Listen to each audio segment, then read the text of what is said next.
Hey guys, welcome back to another episode of Her Faith Inspires podcast, where we take cultural issues and we tackle them with biblical truth. I have a guest on the show today, and some of you have even recognized GAP, which is Grassroots Apologetics for Parents. I posted this on Instagram that I would be having a conversation with Janel, and this is it. So I'm excited to introduce you to her and tell you all about GAP and have these conversations about how we can disciple our family. Before we do that, let me get into a little bit about who Janel is before I bring her on. She resides in the Pacific Northwest with her family, where they enjoy hiking in the beautiful mountains of the region or escaping the city for the calm of the Pacific Ocean. As a parent, Janel recognizes the importance of nurturing a passion for God's word and truths in her own heart so it can be passed on to her children. As president of the board for Grassroots Apologetics for Parents, Janel has a passion to equip parents so that they may in turn be a disciple for their children and stand up for God's truth with carefully thought out answers. She enjoys speaking to parents about apologetics as a tool for discipleship for their children with a confident faith, and is a graduate of the Cross-Examine Instructors Academy. Janel, I am so excited that you're here. And people won't know this because it's not going to come out on a Sunday, but we took time away on a Sunday, which We rarely did. happens. So thank you for doing that. Oh, thank you so much for having me. I'm excited to get to connect and share a little bit more about GAP with all your listeners. Yes. And what's funny is that we were talking before we hit record, like I usually do with my guests, but what I forget too is like I can get so wrapped up in Hmm. conversation because it's so interesting. And I'm like, this should just be on the episode. But we met at CIA, but Yeah. actually we met, but I think more like we crossed paths because Yeah. I didn't even know that you were involved with GAP when we both went to the 2021 CIA. And now here you are on the podcast because David Wolcott, who, if you're listening, you probably recognize his name because he's been on a couple times, but got us together. So I think Yes. that's so crazy to me. Like Yeah. all these CIA students have a lot to offer. Absolutely. Yeah. It's neat to do the networking there at CIA, but then to see how God has taken all of the graduates from there to out into their own spheres of influence, right? Into their own ministries for him. Yeah, exactly. And actually, I didn't even really hear about GAP Mhm. um, until it had to be, I think, in the fall Mm. yeah, it was David, because David put into like, when I read about like the bios that you guys give me, he put in there, he was a part of the GAP board or on the something to do with GAP. And I'm like, what's GAP? So I had him tell me what GAP was. And then there was another one he was involved with that had like this acronym.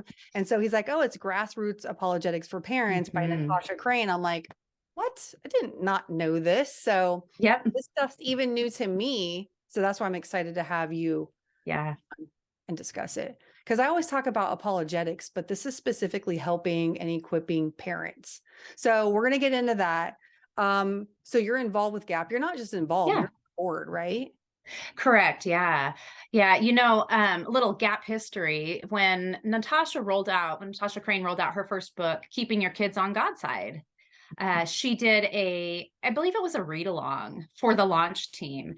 And at the end of that session, she shared this idea with all of the folks that were involved in that kickoff and said that she had this idea for a ministry called GAP, Grassroots Apologetics for Parents. And she was just kind of trying to get the feelers out Mhm. for what if people were interested in being involved in that. And it was one of those, I think I shared with you earlier a little bit. God was leading me out of a season of being involved with MOPS, with mothers of preschoolers, and there were some things going on with that ministry as well as my kids that he just kind of opened up um, an opportunity. And I reached out to Natasha and just said, I have a passion for this. I would love to be involved at whatever capacity. And she said, let's do it together. Yeah.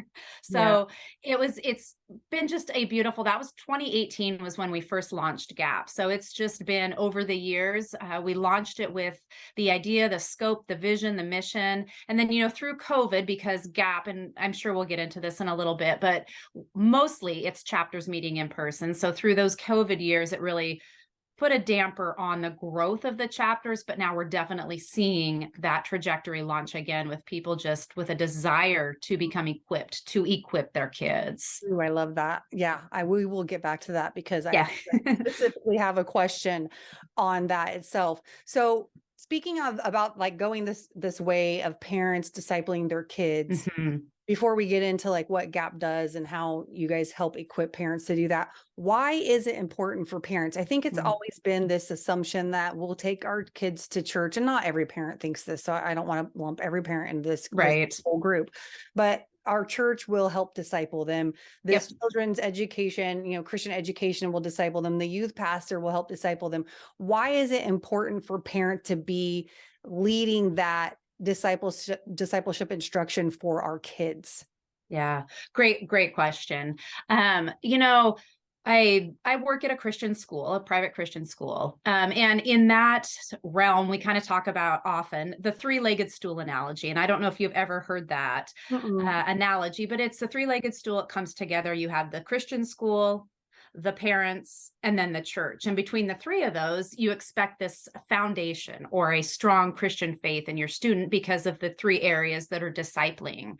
And if any of those legs are not there or not there at the same level, the stool falters. Right. And I think it's important, if you look at it in that scope, that we're discipling our kids, because the Lord places our children, I guess, in our care too. I mean, he calls us to that. One of the verses, and can I read it? Is that okay Yes, with you if sure. I Oh, read? absolutely. Deuteronomy 6:6-9 says, "These words that I'm giving you today are to be in your heart. Repeat them to your children. Talk about them when you sit in your house, when you walk along the road, when you lie down, and when you get up. Bind them as a sign on your hand, and let them be a symbol on your forehead. Write them on the doorposts of your house and on your gates." We have an opportunity as parents, and actually a call to action from the Lord is evidenced there in Deuteronomy, to disciple our children. It's a blessing to have kids, but it's also our responsibility to disciple them and disciple them well. Mhm. I think a lot of parents are very, very busy. We talked about this a little bit too earlier. We live in a society that pushes busyness, right? My kids are involved in sports. My kids are going to do this. We're going to do this as a family. And then the discipleship of our children gets placed on the back burner. A lot of parents fall into, and again, it's the societal pressures, but we fall into autopiloting our parenting or outsourcing, thinking I'll just drop them at church. But that's not what we're actually called to. The Lord it calls us to something greater and something bigger with regards to the faith foundation and the faith formation of our children. So it's really important that as parents, we take that seriously. It's the culture that we live in, the amount of confusion and the ability for our children to be exposed to so many different ideas too, just reiterates why as a family unit that God has created, it's so important as parents to be pouring in and setting that foundation, that firm foundation. Yes, and I love one of the things in your bio, and I don't want to skip over it because I feel like it ties so well into Deuteronomy 6. When Mm-hmm. you read that, I think a lot of times we think of discipleship training for our kids as sitting around a table and like almost like this formal Mm, education style, right? Whereas yeah. Deuteronomy 6 is telling us in every aspect of our day, we're incorporating Yes. conversations about God into them naturally. It's more of a natural flow of conversation, but it can only flow naturally out of the heart and the mind of the parent that it's already filled up with. And I think when you read your bio, you said it started with you basically Mm-hmm. understanding that you have to have that passion and love for the word of God in order to be able to pour that into your children and make that Deuteronomy 6 verse come alive Mm-hmm. in your home and your instruction. And so I don't want parents to think, oh my gosh, I have to know what resources I have to sit down with. Mm-hmm. Yes, there are resources out there, and you're going to tell us about some with GAP. But at the same time, it can just take place naturally as you're driving to soccer. My kids have so Mm. many questions. Like, even today the Babylon Bee posted a funny Yeah. about Yes. did you see of Yes. the resurrection? Yes. And so before church, me and my boys were sitting on the couch and we were laughing about it. But it does spur on this conversation about, yeah, Yeah. why would they make this up? They were beaten, Mm-hmm. tortured, and killed. So, anyways, like it just flowed because we're watching a funny video and they start asking questions. And one of my boys wanted to know if Pilate ever came to God after Mm. standing there. And I'm like, the Bible doesn't tell us that he did. There's no. And so I found that when you just allow these spontaneous and natural conversations to take place, it creates more of an authentic, I'm not shoving this down your throat this is just part of the life that we live because we love God. And this is what we talk about. Yeah, absolutely. Absolutely. I think, in order for us, as you brought up, to be able to pour into our children God's truth, who he is, we have to set that example. And it's, I think you'll probably agree to this, because most Christians find that the more you dig in God's word and the more time you spend with him, the more you want to, right? Because you realize how little you do know, and you just crave that continual. So our children seeing us do that, but also the more we do that, we want to share that with them. We want to pour into that. And you're right in that it's, I think for some folks, for some parents, it's tricky because life has been so busy. They haven't established a pattern, a structure. And so as a parent, you have to be doing that. My husband and I thank the Lord for it, because of where he had us in our season of life. We were very focused and desiring to do that with the kids at a young age. And that was because of part of our faith journey too, part of our faith stories, and the bumpiness that we had, but where we were at. So we were very focused on that, but it's instilling that structure and those rhythms and those patterns. And it takes practice to make the conversations more natural sometimes. But when the kids are used to that, we live in the Seattle area. And so some people refer to it as ground zero. And it feels like it sometimes as a Christian, but the opportunities when we're out driving, my kids know the term bumper sticker worldview, because we see a car next to us with a coexist sticker, or the love is love, or the big billboards, that have the messages that we can talk about. Well, what does God's word say about that? How do we engage with somebody that's coming from a different worldview? It's just beautiful, like you say, opportunity for conversation with our kids. It does start to flow naturally when it becomes habit. Yeah, for sure. And you had also said using apologetics to disciple kids. And I think that that's Mhm. maybe something that parents, well, first of all, I can say this. I was raised in church and didn't even hear the word apologetics until Mhm. maybe I was in my 30s, something like that. And for me, it was looking at Ravi Zacharias and hearing him talk Mhm. so intellectually that to me, Mhm. apologetics was untouchable. Like I could not do that. I will never be able to think and respond as quickly and intellectually as he did. And Mhm. so it wasn't until I, began to study on my own to think, oh, wait, this isn't supposed to be untouchable. We're all supposed to be able to articulate a defense for the faith with good reasons as to why Mhm. we believe what we do. And so I agree with you. I love that you can disciple your kids with apologetics, but why do you think that's the missing link for a lot of like Christian Mhm. education, programs? Yeah, that's a great question. I think there's a couple of reasons why it is the missing link, and part of it is the times that we're living in. But I similar to you, I grew up in church, but had no idea what apologetics was until much, much later in life. And for me, apologetics, it changed my life and my faith, having that evidential faith. And so it's something I've wanted for my kids, and I've seen that change. But stepping back a bit, just for any of your listeners that may not be familiar with the term apologetics, we are in a culture of confusion, and one that hijacks terms, redefines terms. So I think it's important to define what apologetics is. Apologetics comes from the word apologia, which was simply, it's the root of making a defense for something in a court of law. So with Christian apologetics, it's simply making a defense for why we have good reason to believe what is true, why we have good reason to believe that Christianity is true. And I think it's a beautiful tool in our toolbox of evangelism, as well as our own faith, and then specifically looking at when we're discipling our children. It comes into play beautifully. Having a grounded and confident faith in a society that's telling us, follow your feelings, do whatever you want, follow your heart. It's the mantra of society. God gives us an evidential faith. He gives us proof of who he is. And for our kids to grow up when they're being challenged by society with these feelings-based truths, subjective truths, right?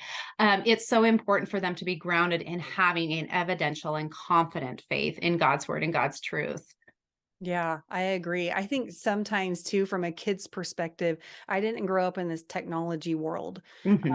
I remember being early 20s, and my grandpa was in the hospital, and had my cell phone for the Mm-hmm. first time. Like I had this cell Mm-hmm. phone, and I remember a doctor getting on the elevator like, "Oh, all the kids have cell phones these days." Like meaning like now they're in the hands of everybody, even kids, you know? So I was not a technology native, whereas you can distinguish real friendships, Mm-hmm. real like these real relationships with the online world. Like you can know the difference because you've navigated both. Whereas I feel like kids these days, the reality of even relationships is skewed because they don't know what a true friend is, or if it's just a Facebook friend, you know? And, Absolutely. and so it's like, yes, the great thing about the Lord is you can look around at the world and see that there is evidence in creation itself that Hmm. points to God's existence, and it brings a reality to what you believe, not just saying that this is what you should believe. Hmm. Because they're technology natives. Hmm. They have so much of fake and filtered worlds in front of them all the time. And I think Hmm. that's one of the things that Christian apologetics provides to these kids is some substance. And we're not just telling you to believe this because it Yes. sounds good or because it's this familial thing. It's because it's true and we have good reasons to believe it. And Hmm.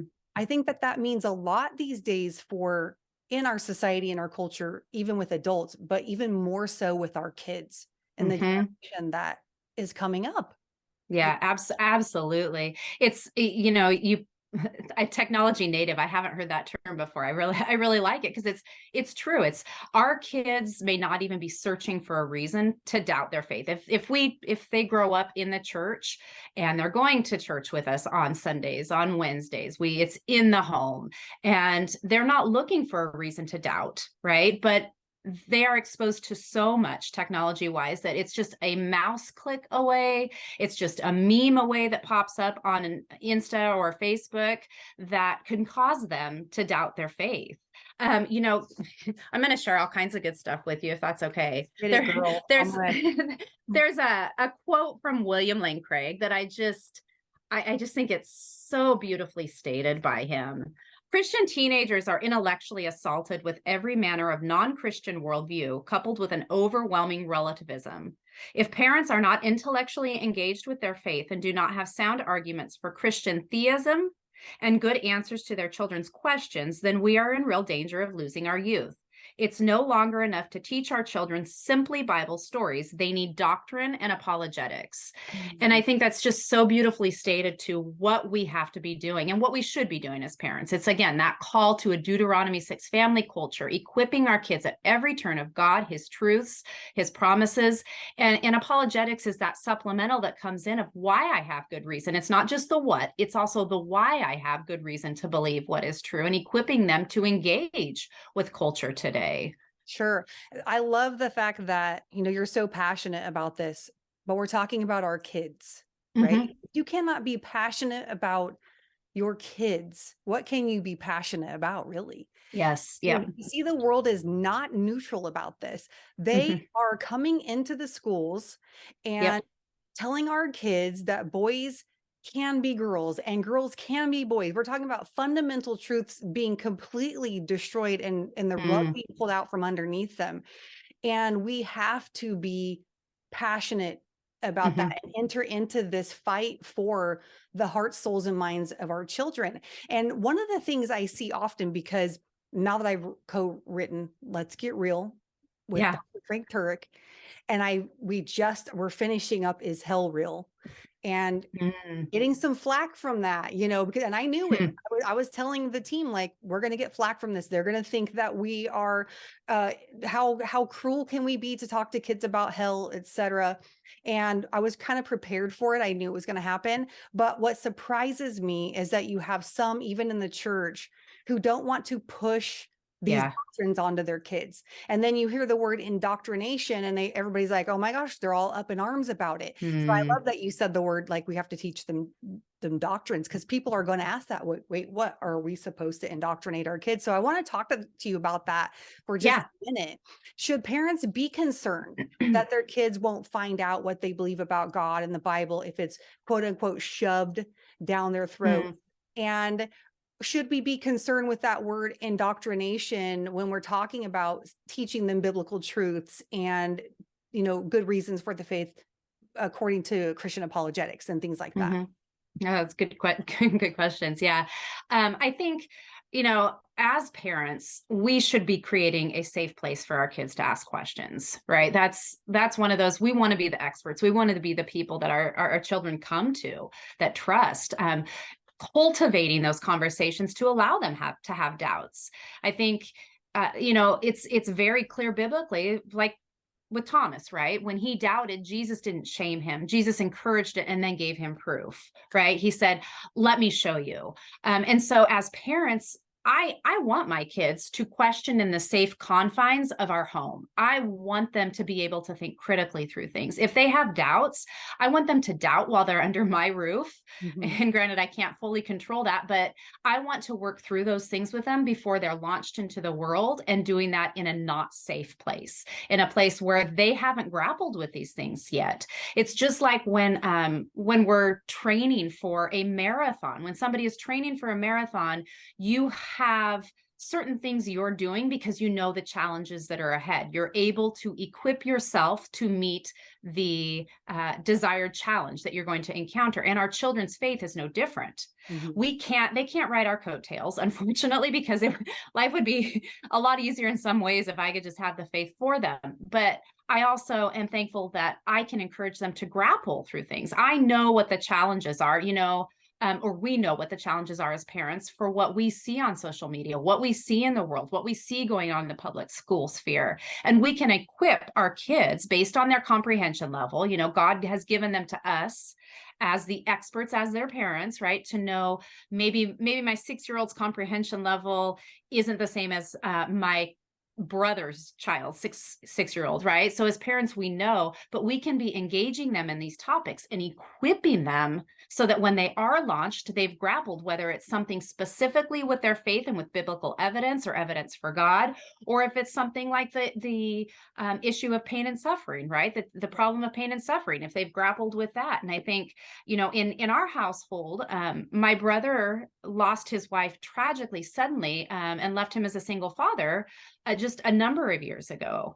And that was something my kids were old enough to grapple with, losing their aunt, through the lens of, well, who is God in this? And what does he say? And just because there's pain and suffering, does that mean God doesn't exist? It's having those conversations. And as parents, we have to set the platform for that in a place where our kids can grapple, again, safely with that before they're launched into the world. Sure. And I like how you define words, because I try to do that often on my Mm-hmm. podcast, just because we don't want to assume everybody's thinking the same Absolutely. thing, Yep. right? And even with doctrine, it's a belief or Mm, set of beliefs held and taught by a church, political party, or other group.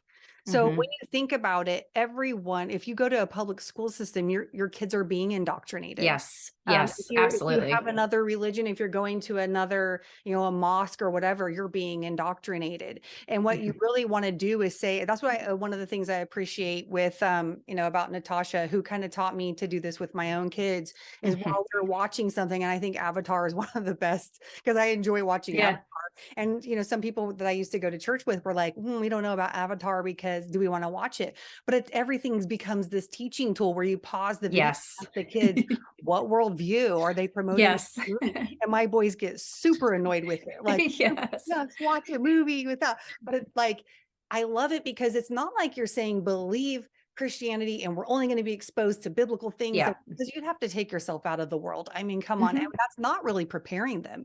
But when you line up these belief systems or quote unquote doctrines in some Mhm. aspects, and you say, let's compare them, you're really opening up their world, and you're saying, Yes. test everything, and let's make sure that we believe that what we believe is is foundational to everything that we do, and that it lasts, that it's tested, that it stands within the test of every other belief system that we're encountered with.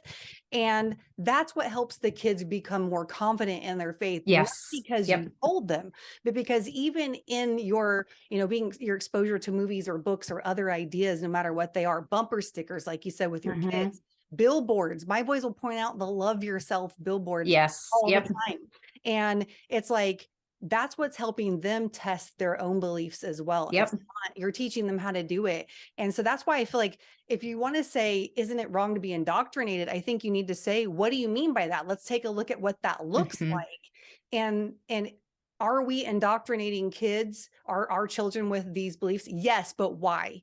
Why is it okay for others to indoctrinate them and not indoctrinating them with Christianity just because you think it's harmful? Let's have these discussions. And that's something that we consider as parents and educators.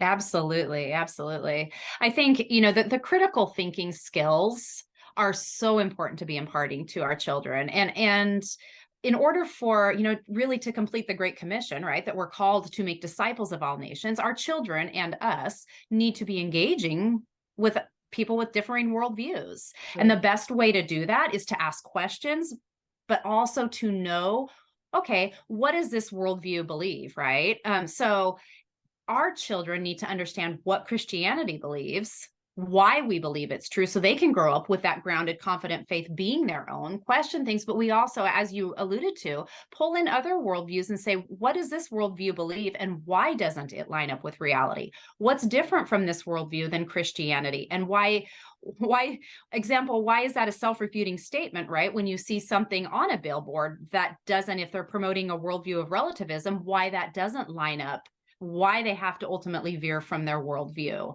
and borrow from another, right? So it is that the indoctrination, as you stated so beautifully, I think is, to some degree, everybody's doing indoctrination. You're sharing, right? You're equipping. But for us, I think those critical thinking skills are so valuable in how we engage and teach our kids to engage with culture. Yeah, absolutely.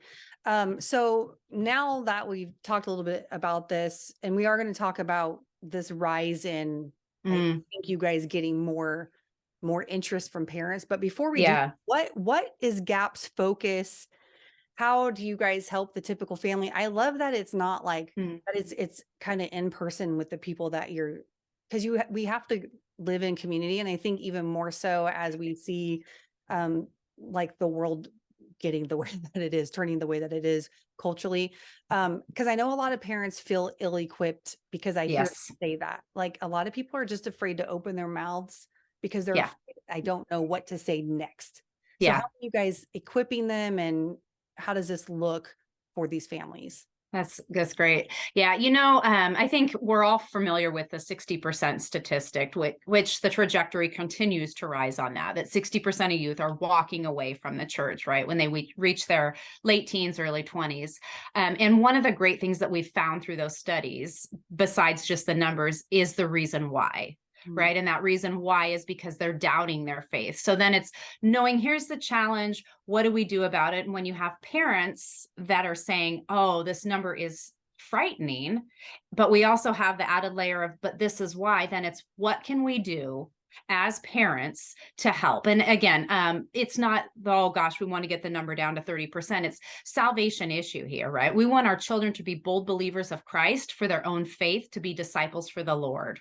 That's the ultimate goal. So at GAP, we know that there is a gap between parents knowing that the world will challenge their kids' faith and them actually knowing what to do about it. Many people that are parents, including myself a number of years ago, felt very ill-equipped to enter into the world of apologetics myself, let alone engage my children with that and equip them with it.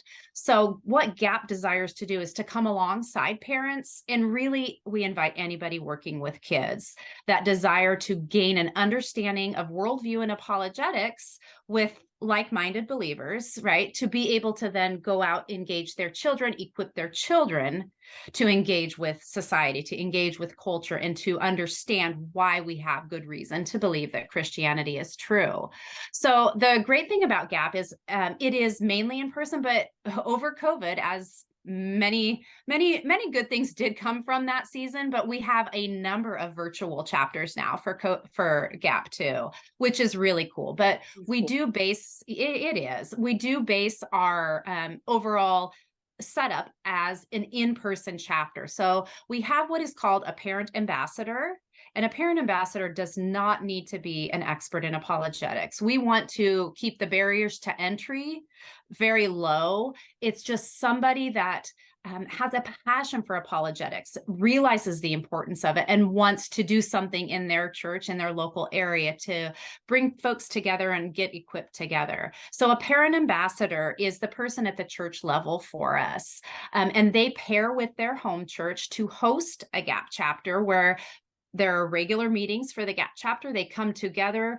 Typically, they're growing in a specific book. The first book that GAP chapters study is Keeping Your Kids on God's Side by Natasha Crane. And it is truly one of the best apologetic 101 books that I think is out there, because the chapters, there's 40 different questions of the most common challenges, and it goes through them 2 pages per question and just kind of lays out. It's kind of like just a great overview of what the challenges are to equip parents. And then chapters, that's the first season of study. They do that book. And then moving on, we have a recommended study path with other resources that we recommend, but it's also chapter dependent. So a chapter, depending on what their interests are and what the parents want to study, they can go a certain direction. But it really is just this coming together of like-minded folks wanting to grow in this area to equip their kids. Now, does a parent representative report back to you guys, or do you continue to connect with them so they know what resources they have? Yeah. So if a person that's interested in becoming a parent ambassador submits a parent ambassador interest form to GAP, and we do a little bit of vetting to make sure that they have a church to approach, that they can align with our statement of faith. And then GAP, we provide all the resources they need to launch that first chapter. We have a kickoff presentation. We have pamphlets that they can hand out.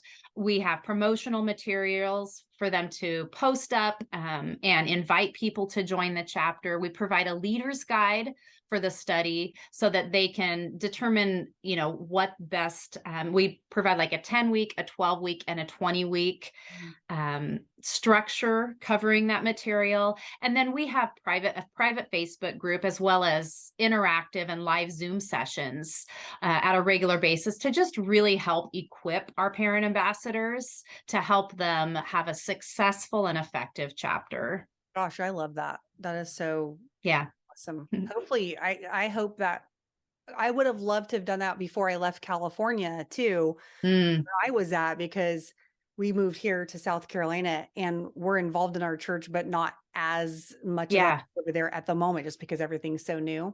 But that would have been amazing. But I'm still in contact with them. I'm hoping that more people who listen to this can be like, okay, how do I do this? Yeah. How do I get going on something like this? Because I think that now that we've been seeing so many concerning things, regarding children in the news and what's going on in some states in the country, and just overall, it's very concerning as parents. And I think a lot of parents are like, what do I do? And what I see a lot, and I don't know, I mean, I know more, I guess, about the resources now that I'm on the inside of where you could hear about the resources. Yes. I hear all the time, like, I don't know what resources there are for parents of kids. And it's like, here's one right here. And so I think that this is going to be very appealing to a lot of parents. Are like, what do I do? How do I get started? And what is the thing to do next? What are you seeing on the front lines of something like this? Like, what are you seeing with parents' concerns? Are most of the parents waking up to the fact like, oh my gosh, these statistics are concerning, my kids are having these questions, I'm not sure I know how to answer them? What's the experience coming out of, like I said, the front lines of parental issues in general right now. Yeah. Yeah, I think some people are waking up. I don't think everyone's awake yet. Okay. I it's Wow. and there's a couple layers that it's been. At Gap, we have everybody that comes to Gap that desires to be a parent ambassador and take it to their church. They have a passion. Their eyes are wide open. The awareness is there. But it's really interesting. And Gap has chapters around the world, so wide spectrum to pull from. But it's interesting how many folks we have that go out to their church and say, "Hey, I want to host a Gap chapter," and they get shut down Mm. by the church leaders. We don't need apologetics. We don't do that. We don't have time. The understanding of the importance isn't there. And now I also to not there are a lot of parents that understand the value and want to find a chapter and want to be digging in apologetics, but again, just aren't sure where to start. It can feel overwhelming. And I think you've heard the term whack-a-mole discipleship, I'm sure. Yeah. And it is, I think as a parent, it feels like that a little bit now. It's the topic comes up and you whack it down, right? Another topic comes up and it starts to speed up and it does start to feel overwhelming. But the beauty of apologetics coupled with a grounded faith in God's word, we're hitting that foundationally, right? And so if we're equipping our kids with who God is, spending time in his word, establishing these rhythms of what we're called to in building a relationship with him, we're having apologetics conversations with our kids, equipping them with critical thinking. When those whack-a-moles pop up, when the hot button topics pop up, we're able to engage with our kids at a different level. So it is sad that a lot of churches are not interested in engaging with apologetics, but I would say it is becoming more and more heightened with parents, and what we're seeing of those coming to Gap, desiring to take this to churches and launch it. Just looking for a way to engage with other parents and equip. I do think, as a parent of a sixth grader, a fourth grader, and an eighth grader at a Christian school, it's even within the realms of that, there is quite an array of what you have parents doing and priorities, realizations. And so I think as parents too, and something we desire with Gap is to really raise that awareness and get folks, encourage them and say, hey, this is really important and valid. This is a great tool for evangelism. Let's talk about it. So engaging other parents is a beautiful opportunity to raise that awareness, maybe invite them to a Gap chapter meeting, to really turn that light bulb on. So what happens if a parent comes and they're like, hey, my church is shutting this down? What do you suggest that parent does?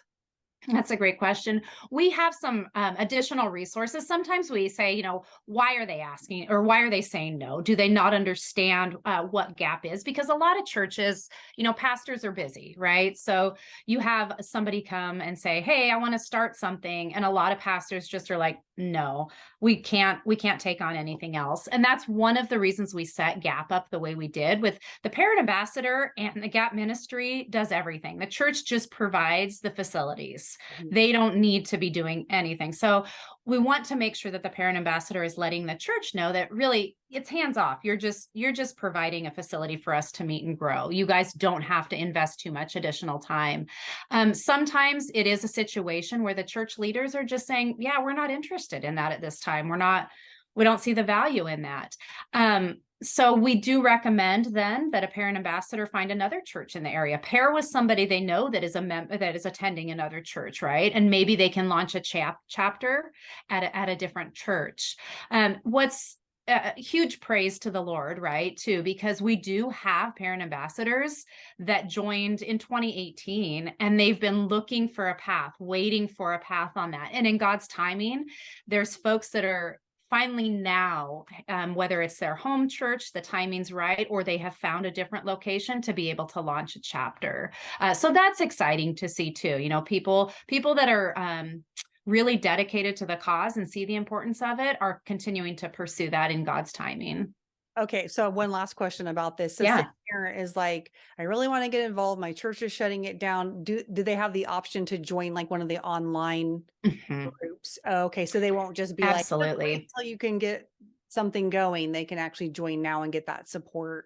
anyway. Oh yeah, absolutely. We have, if somebody's looking for a local chapter, they can get on our website and send us a message. See, they let us know where they're at, and we can look on our list and see if there's a local chapter. And if there's not, we always recommend the folks launching their own if there's not already an established chapter. But there is also the opportunity to join one of our virtual chapters, to get involved and to get plugged in. And even the virtual chapters are a great jumping off point for people new to apologetics that are thinking about launching a chapter, but maybe want to go through the material once, become a little familiar with it, kind of as a train the trainer type opportunity. So yeah, the virtual chapters are wide open. I mean, they do keep the numbers registration to a certain level, but always an option, always an option.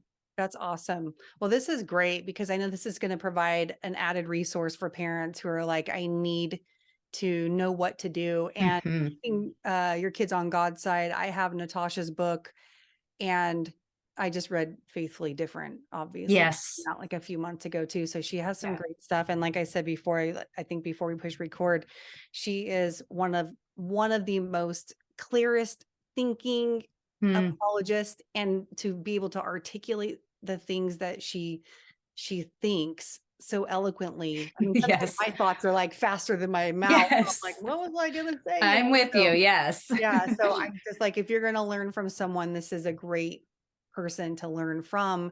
And so how can we, besides going on to like, what is the website? I know you guys are on social media now Mhm. because I've been seeing Gap on Instagram a lot more. How can people get connected and go from, once they stop listening to this episode, get connected with you guys?